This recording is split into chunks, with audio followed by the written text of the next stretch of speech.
Bonjour à toutes et tous et bienvenue dans les pions sur la table, bienvenue dans ce marathon ludique numéro 6, un marathon ludique qui s'est déroulé sur 4, 5, 6, 7 jours, voilà, pour la période précise, vous m'excuserez, dans le cercle très familial puisque c'était avec mon épouse et mes enfants, voilà, donc on va passer tout de suite à la présentation de ces 11 jeux. Alors commençons tout d'abord par Cartaventura Lhasa. Alors vous l'avez vu sur la chaîne, il y a un let's play Cartaventura Vinland qui parle des Vikings. Donc c'est Cartaventura, c'est un jeu narratif avec des cartes, ça ressemble beaucoup à un livre dont vous êtes le héros mais avec des cartes, donc ça permet en fait de vraiment, si vous voulez, mettre en avant l'idée de voyage, d'aventure, de découverte, puisqu'on peut poser les petites cartes comme ça les unes après les autres, et donc ça va faire une map sur laquelle on va avoir plusieurs choix, etc. etc. Donc je ne saurais que trop vous conseiller d'aller voir le let's play sur Cartaventura Vinland, hein, sur l'univers des Vikings.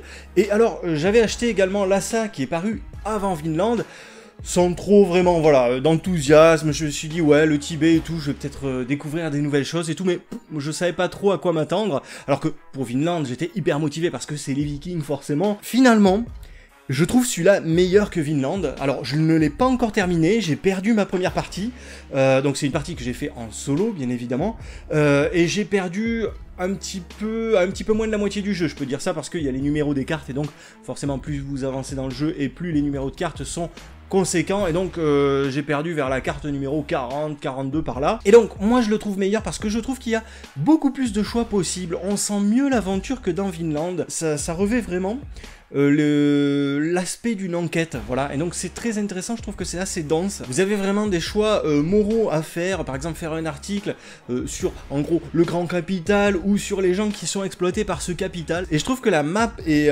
dès le départ en fait, est beaucoup plus vaste que dans Vinland, et ça donne vraiment le sentiment de liberté. Et en fait, je vous le dis, hein, ça c'est pas c'est un peu du spoil, mais bon, faites attention à votre argent, parce qu'en fait c'est vos points de vie, l'argent. Moi j'avais pas compris ça au départ, d'ailleurs c'est pas expliqué, mais en gros quand tu tombes en dessous de zéro, c'est la mort. Et c'est ce qui m'a fait perdre donc lors de ma première partie, parce que j'ai dilapidé toutes les ressources de mon employeur, tout simplement. Donc je l'ai trouvé très bon, très intense.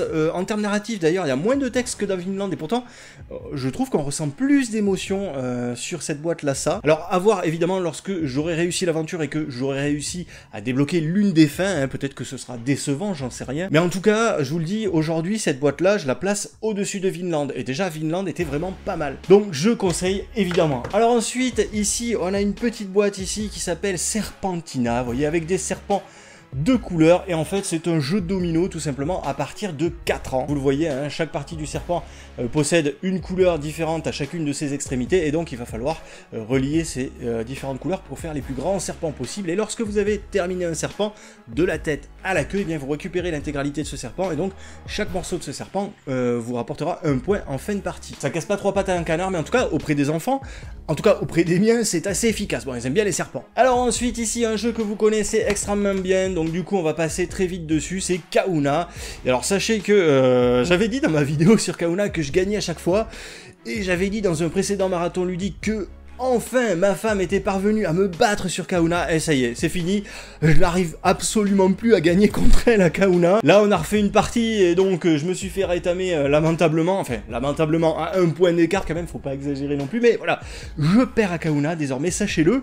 Et donc Kahuna, pour ceux qui ne savent pas, hein, très rapidement en fait, c'est des îles, vous allez combattre pour des îles en construisant des ponts entre chacune de ces îles, et donc si vos ponts représentent la majorité des espaces disponibles entre les îles, et bien vous possédez l'île. Donc bien entendu, votre adversaire va tout faire pour vous faire péter les ponts et vous déposséder de vos îles, mais il va tout faire également pour lui s'accaparer le plus d'îles possible. Quand vous possédez une île, en fait, vous enlevez tous les ponts adverses sur cette île, ce qui fait qu'en cascade, eh bien, ça peut enlever la majorité sur l'île d'à côté, donc vous pouvez déposséder l'île du voisin.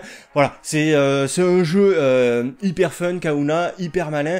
Excellent jeu à deux d'ailleurs. Alors ensuite ici encore un jeu que j'avais cité là pour le coup dans le top jeu à deux, c'est César versus Cléopâtre, enfin César et Cléopâtre plus précisément.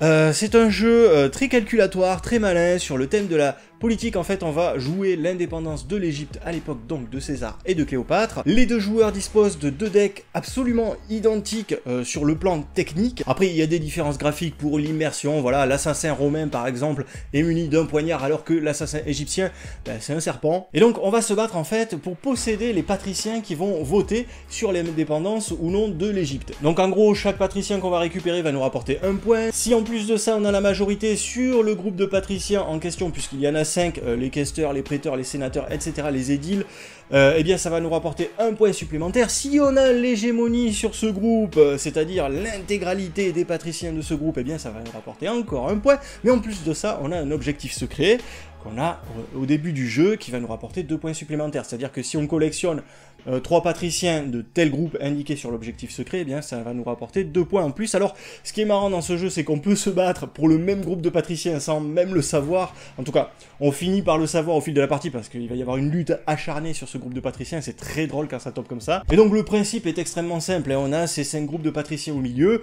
On va se battre pour les débusquer, on met de notre côté du jeu, dans notre champ de bataille, entre guillemets, des cartes d'influence qui vont d'une valeur 1 à 5. Il y a 2 possibilités de les jouer, c'est soit face cachée, et donc du coup on masque notre influence, ou alors face visible, et ça nous permet de jouer 2 cartes, ça veut dire que ça nous permet de mettre plus de force en fait de notre côté du terrain. Mais bon voilà, du coup il n'y a pas de bluff, voilà, on sait absolument la force qu'on a alignée. Et donc à chaque fin de tour d'un joueur, eh bien il y a un groupe de patriciens qui va devoir voter, et donc celui qui a le plus d'influence de son côté du terrain va remporter ce patricien là. Donc c'est extrêmement simple si vous voulez techniquement parlant, bien que voilà, je le conseillerais pas forcément à des débutants en termes de jeux de société moderne parce que il y a des subtilités, voilà, il y a des petits trucs à expliquer quand même. Parce qu'en plus de jouer des cartes influence, vous pouvez jouer des cartes action qui permettent de modifier le cours du jeu, comme par exemple, j'en ai parlé tout à l'heure, les assassins qui vont assassiner des cartes d'influence chez l'adversaire, comme par exemple le fait de pouvoir aller voir dans la main de l'adversaire et de lui défausser une carte.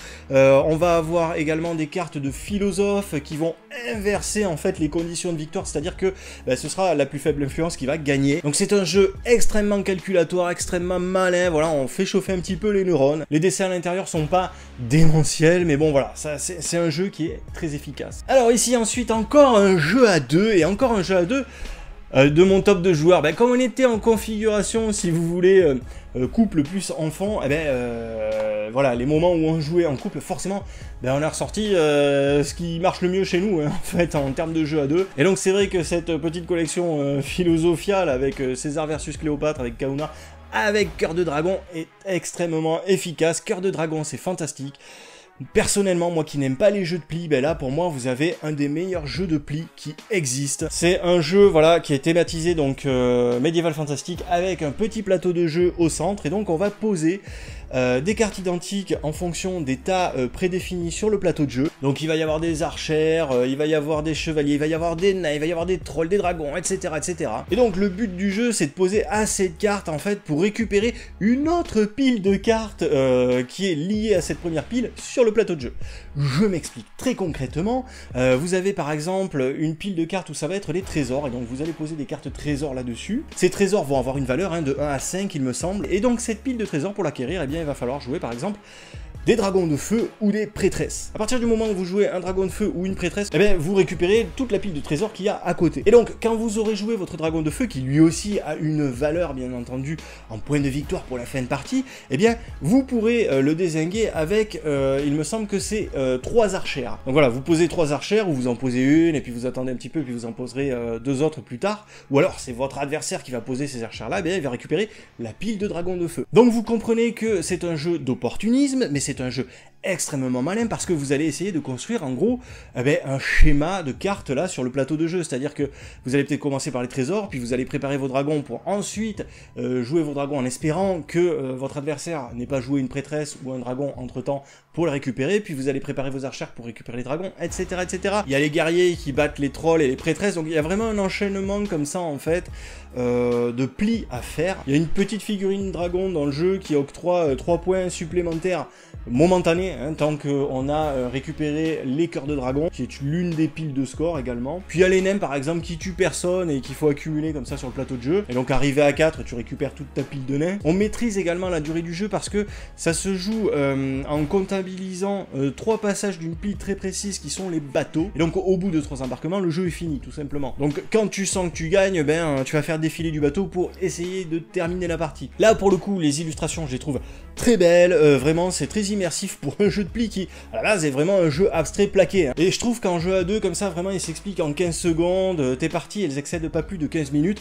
C'est vraiment très punchy, forcément, tu refais plusieurs parties d'affilée. Moi, je vous le recommande chaudement. Alors, ici, on a un jeu de course pour les enfants qui s'appelle Monza, que vous connaissez peut-être. Ouais, c'est un petit peu un Ave Caesar, en fait, pour les enfants. Donc, vous avez une piste de course comme ça, et donc, forcément, vous allez concourir avec des Formule 1. Monza étant le nom de circuit de F1, hein, pour ceux qui savent pas. Et donc, on peut jouer jusqu'à 6 joueurs, ce qui est plutôt cool. Et vous voyez, on joue avec des dés de couleur, là, donc on va lancer 6 dés en même temps, quand même, une sacrée brouette de dés. Il y a des phases de couleurs, et donc il va falloir enchaîner ici, vous voyez que les cases également sont de couleurs. Donc, eh bien, on va essayer d'enchaîner cet enchaînement de couleurs qu'on a obtenu au dé, ici, le concrétiser, en fait, sur la piste de course. Donc, si on est malin et si on a de la chance, ben, on va pouvoir, en gros, avancer de 6 cases. Sinon, ben, on peut même avancer de 0 cases en fait si on n'a aucune case de couleur devant nous qui correspond à l'une des phases du dé que l'on vient de tirer. Donc pour les enfants, c'est plutôt rapide, c'est plutôt fun, les parents ne s'ennuient pas. Monza, je crois qu'il est assez classique en fait, hein, chez les enfants, il me semble qu'il est assez présent dans pas mal de ludothèques, de maternelles, etc., etc. Donc voilà, pourquoi pas, si vous cherchez un petit jeu de course en tout cas pour les enfants, eh bien écoutez, je vous conseille Monza. Alors, qu'est-ce que nous avons ici? Nous avons Blood Bowl Team Manager. Blood Bowl Team Manager, un sacré jeu. Blood Bowl, bon, pour ceux qui connaissent pas, c'est du football américain dans un univers médiéval fantastique avec des orques, des elfes, etc., etc. Et donc là, il ne s'agit pas du Blood Bowl figurine, hein. C'est pas le Blood Bowl où vous avancez sur un terrain, etc. C'est Team Manager, donc en fait, vous êtes, comme son nom l'indique, en position de coach de l'équipe, et donc il va falloir gérer tout un tournoi de Blood Bowl, comme ça, avec ses temps forts, avec le recrutement dans l'équipe, avec l'amélioration de l'équipe, avec lui apprendre des coups spéciaux, etc., etc. Donc c'est un jeu de cartes qui est très intense, qui a bien en lui la sève du Blood Bowl, avec beaucoup d'humour, avec beaucoup de chaos, mais avec beaucoup de tactique. Moi, c'est un jeu que je recommande énormément, Blood Bowl Team Manager. Maintenant, c'est pas un jeu accessible à tous, évidemment, même si les phases sont relativement fluide, voilà, surtout si vous connaissez un petit peu le jeu de société moderne, eh ben, il va y avoir quand même, au bout d'un moment, pas mal de cartes à regarder devant soi, il y a pas mal de pouvoirs à déclencher, etc., etc. C'est vrai qu'on accumule pas mal de cartes devant soi, les capacités d'équipe, les capacités de coaching, mais il reste quand même très fluide. Alors le but du jeu, c'est pas forcément de gagner les matchs, puisque c'est du Blood Bowl, le but du jeu, c'est d'acquérir le plus de fans possible. Donc vous pouvez acquérir des fans en tuant des gens sur le terrain, en trichant, voilà. Concrètement, en fait, vous avez une carte de tournoi, des cartes temps forts du tournoi au milieu de la table, et un petit peu à la manière de ce qu'on a vu en ce qui concerne César versus Cléopâtre, eh bien vous allez cumuler de la force de chaque côté du terrain. Bien entendu, ça se limite pas à ça parce que c'est du Blood Bowl, donc vous allez pouvoir tricher, essayer de pas vous faire choper par l'arbitre. Donc en gros, c'est vraiment un coup de poker, hein, les jetons triche, puisque vous ne saurez que à la fin de la manche si votre joueur s'est fait expulser ou si la triche a apporté des choses bénéfiques. Vous allez pouvoir tacler les joueurs d'en face et donc diminuer leur force en les couchant. Vous allez pouvoir vous disputer la balle, puisque la balle au départ est au centre du terrain, comprenez en fait sur la carte pour laquelle on se bat, et donc si vous la chopez, en fait ça vous rapporte 2 points de force supplémentaires et donc une option supplémentaire pour la victoire. Mais vous pouvez vous la passer entre joueurs, on peut vous la piquer bien évidemment. Si on vous tacle, vous allez la tomber par terre. Il y a des icônes de sprint qui vous permettent de faire tourner votre équipe, c'est-à-dire de piocher une carte. Voilà, après il y a plein de trucs à faire dans Blood Bowl Team Manager, puisque je vous le dis, vous allez recruter des star players, donc bien entendu il y a un côté deck building, voilà, qui va accroître la puissance de votre équipe au fil des matchs du tournoi, et puis vous allez apprendre des coups spéciaux, vous allez entraîner en gros votre équipe en récupérant des cartes. Alors évidemment c'est un jeu qui peut être très frustrant pour les fanas du calcul, voilà, qui vont vraiment tout miser sur la tactique sans penser au côté chaotique de Blood Bowl, parce que évidemment sur les phases de tacle, sur les phases de triche, eh bien Il y a ce chaos là, hein, donc du coup ça peut merder à tout moment. Personnellement, moi c'est le genre de jeu que j'adore, voilà, Blood Bowl, en plus l'univers me fait marrer, et je vous le recommande chaudement, même si aujourd'hui c'est un jeu qui n'est plus édité malheureusement, et donc vous allez avoir un petit peu de mal à le trouver, mais voilà, si vous connaissez quelqu'un qui l'a, si vous trouvez une ludothèque qui l'a, un bar à jeux qui l'a, n'hésitez pas, pratiquez-le, il est vraiment très bon. Alors ici, un classique, bien entendu, Dixit, c'est un jeu de société qui fait appel à l'imagination, qui fait appel à l'ouverture des chakras, voilà, qui va vous permettre de rentrer un petit peu dans l'esprit de vos adversaires. Vous allez avoir de magnifiques cartes de jeu dessinées par Marie Cardoua. Et donc, si c'est vous le compteur, eh bien vous allez choisir l'une des cartes que vous avez en main, et puis vous allez nous faire un petit poème, nous dire un mot, nous donner une émotion, je n'en sais rien. Et donc, en fonction de cette déclamation, tous les autres joueurs autour de la table vont choisir également une carte qui se raccrocherait le plus possible à ce que vous venez de dire. On va mettre toutes ces cartes au milieu de la table et puis tout le monde va voter autour de la table pour désigner en fait quelle est la carte d'origine du compteur. Donc c'est un jeu qui fait appel à l'imaginaire, qui fait appel à la communication, mais qui également n'est pas dénué de stratégie, parce que bien entendu il faut pas que vous donniez quelque chose de trop simple, parce que sinon vous n'allez pas marquer de points. Si tout le monde trouve votre carte, en fait vous allez marquer 0 points en tant que compteur, mais il faut quand même que les gens trouvent ce que vous avez mis sur la table, parce que si personne ne trouve, c'est pareil, vous marquez 0 points. Et en même temps, lorsque vous n'êtes pas compteur, et bien si vous trouvez une carte qui se raccroche vraiment bien à ce qu'a dit le compteur, il y a forcément des gens qui vont voter pour cette carte, et donc vous allez récolter des points. Donc c'est pas un jeu dénué d'intérêt ludique, hein, c'est pas juste un jeu comme ça pour aller rêver. Ça l'est beaucoup, mais voilà, il y a quand même un challenge ludique dans Dixit, même s'il est, on est d'accord, anecdotique, dans le sens où, voilà, le but du jeu, c'est vraiment d'entrer dans la tête de ses adversaires, de rêver tous ensemble et de se raconter des trucs tous ensemble, tout simplement. Voilà, Dixit dispose de sa propre vidéo sur la chaîne, donc je vous invite à aller la regarder, même si elle date un petit peu. Alors ici, un blockbuster, un jeu culte, Small World, l'un de mes jeux préférés. J'ai sorti ça pour initier ma fille, en fait, voilà, qui a 7 ans, et donc le jeu est à partir de 8 ans, me semble-t-il, et donc elle a adhéré, elle a complètement adhéré. J'avais quelques doutes en fait sur le fait qu'elle intègre bien les mécaniques de Small World et tout, mais c'est vrai qu'en fait, Small World finalement est assez intuitif, voilà. Après, bien entendu, il y a les subtilités de Small World qui font que, voilà, pour une gamine de 7 ans, forcément, elle ne peut pas absolument tout maîtriser. Mais quand même, ça a bien marché, elle réclame de nouvelles parties, donc ça lui a plu, c'est certain. Small World, pour les rares qui ne connaîtraient pas ce jeu, parce que c'est vraiment, alors là, ce serait vraiment une faute grave, hein, si vous ne connaissiez pas Small World, il faut que vous l'ayez chez vous, vraiment, pour moi, je vous dis, c'est un de mes jeux préférés.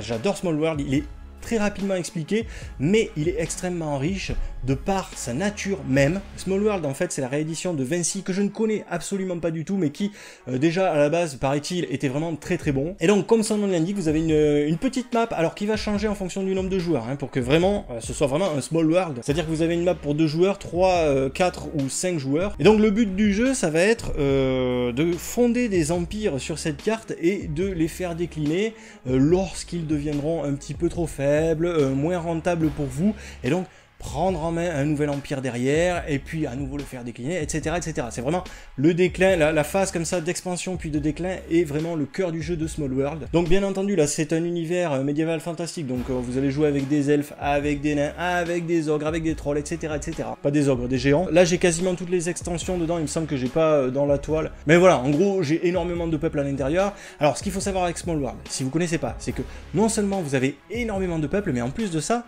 vous avez des alignements ou des statuts, je sais plus comment on appelle ça, mais en gros, à chaque fois, en fait, chaque peuple que vous allez choisir va être la fusion entre un peuple, les elfes par exemple, ou les orques, et une spécialité, voilà, un alignement, un statut. C'est-à-dire que par exemple, ça va être des orques des collines, par exemple, qui vont vous rapporter plus de points quand ils vont choper des collines, sachant que les orques eux-mêmes ont déjà leur propre spécificité, en l'occurrence les orques, plus ils butent de personnes sur le plateau de jeu, et plus ils font de points, mais vous pourriez très bien tomber par exemple sur des orques des montagnes, ou sur des orques intrépides, voilà, qui peuvent jouer plusieurs fois, des orques aux 2 héros, voilà, avec 2 héros qui vont vous aider dans vos conquêtes, des orques catapultés qui vont pouvoir se projeter par-dessus certains pays pour aller attaquer des ennemis plus loin. Voilà, en fait, aucune partie de Small World, bien évidemment, ne se ressemble, puisque vous avez vraiment cette fusion entre un peuple et un alignement, et ça change à chaque fois. Alors bien entendu, la contrepartie, c'est que si vous maîtrisez pas tous ces peuples et tous ces alignements, voilà, si vous revenez pas souvent à Small World, ce qui est mon cas, hein, parce que j'ai tellement de jeux que voilà, Small World, je ne sors pas toutes les semaines, eh ben ça demande un petit temps de relecture pour se remettre en tête en fait les peuples et les alignements pour savoir lequel vous allez choisir en fait à chaque fois. Alors vous avez le choix à chaque fois qu'entre 5 possibilités peuple plus alignement, donc c'est quand même réduit. Et en plus de ça, ben, vous pouvez étudier ça pendant le tour des adversaires, qui est quand même, voilà, c'est un jeu de conquête et tout, donc le tour des adversaires, même si c'est relativement rapide, quand même, ils ont besoin d'un petit peu de réflexion et tout, d'avancer et tout ça, donc vous avez quand même le temps de réfléchir, vous, à votre choix de peuple. Et puis vous changez pas de peuple à tous les tours non plus. Il faut savoir que, en fait, quand vous déclinez sur Small World, eh bien, vous perdez un tour de jeu, donc vous évitez en général hein, de multiplier les déclins comme ça, et puis les achats de nouveaux peuples. Donc voilà, après je sais qu'il y a des gens qui trouvent les illustrations de Small World pas terribles, perso moi ça va, voilà, je trouve que c'est comique, c'est fun, voilà, donc aucun souci, moi je trouve que c'est un jeu qui est très efficace, très coloré, graphiquement par là, moi j'aime bien, et je vous le dis, je vous l'affirme, voilà, c'est un de mes jeux préférés. Alors ici, en parlant de couleurs, on a le monstre des couleurs, dont on a déjà parlé sur cette chaîne. C'est un jeu pour les enfants, enfin pour favoriser la communication entre parents et enfants. On va parler des sentiments de l'enfant, quand est-ce qu'il a peur, quand est-ce qu'il ressent de la colère, de la sérénité, etc. etc. Donc voilà, c'est un jeu très anecdotique, à partir du moment où vous avez déjà du jeu coopératif dans votre ludothèque, voilà, ça va pas révolutionner votre monde. Maintenant, ce que je disais, est-ce que c'est un jeu qui trouve vraiment son public? Alors chez nous, oui, parce qu'il est joli en fait, et c'est pour ça qu'on l'a pris. Vraiment, c'était un très beau jeu, hein, qui paraît presque être en relief en fait, et qui prend pas mal de place, hein, au final, avec de gros éléments de jeu. Vraiment, les pions sont très gros, le monstre là, et puis la petite fille sont assez énormes. Mais voilà, si vous discutez déjà aisément avec vos enfants dans la famille et tout ça, si vous avez déjà un jeu coopératif au final, je vous le conseillerais pas parce que c'est extrêmement anecdotique. Voilà, si vous aimez les beaux jeux, voilà, pour vos enfants, si vous voulez offrir un joli cadeau esthétique, pourquoi pas. Mes enfants adorent y jouer même sans nous, hein. C'est-à-dire discuter entre elles, voilà, de leurs émotions, etc. Donc il est efficace. Ici un autre jeu sur lequel on va passer très rapidement également.